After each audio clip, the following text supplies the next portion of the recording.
What's up, fellas? I've got a 2002 Chevy Silverado, and I'm going to use it to point out to you some important things about the operation of the air conditioning. So in troubleshooting the air conditioning, the first thing you're going to want to check to see is if your clutch is moving. If your clutch is moving, then that's great. You know, that means that the electrical part of the AC compressor is working properly.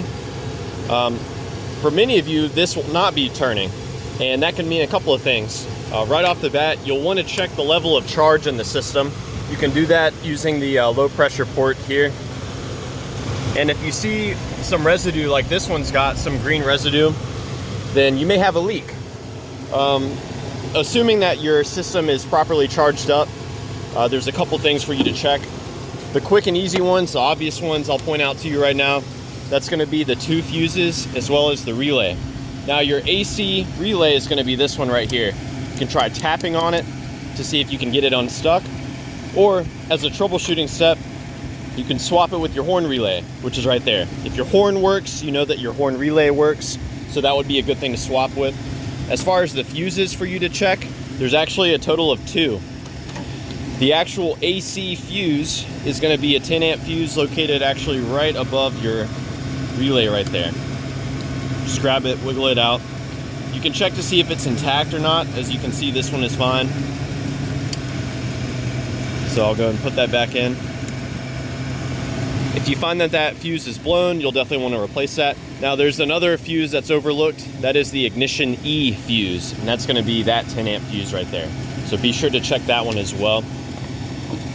Now, assuming all of your fuses and relays are good, there's a couple of other things that can go wrong electrically that will mess up your AC.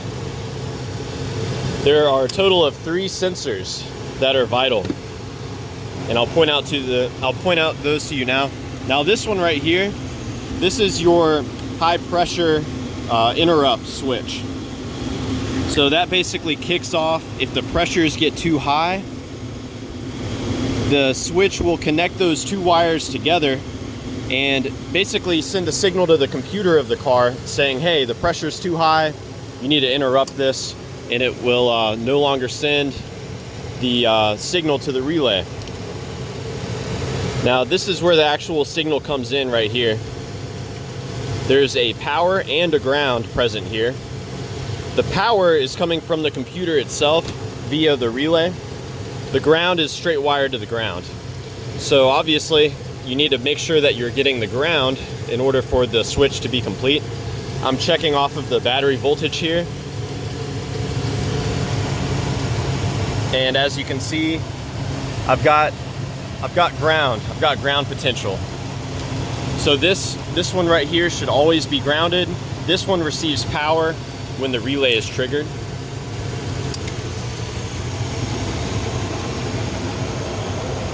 There's another switch right here. This is your low side switch. The function of this switch is to prevent the AC from coming on if the pressure is too low. If your compressor is running when there's not enough Freon in the system, it can actually damage the compressor itself. And the way this switch works is if the pressure is adequate, then it will connect these two wires together. And if the pressure is too low, it will disconnect those two wires and interrupt the signal. So you can bypass this if you want just by bridging these two pins together, but I highly recommend that you make sure you've got adequate charge in the system before you do that. Now the third and final switch, or sensor if you will, is actually located on the back of the compressor.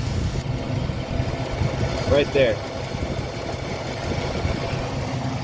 That switch functions very similarly to that one right there, being that it connects those two wires together unless the pressure is off, in which case it interrupts the two.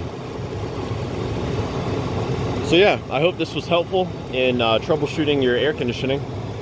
Let me know if you guys have any questions, or more importantly, any advice about troubleshooting the AC on your Silverado.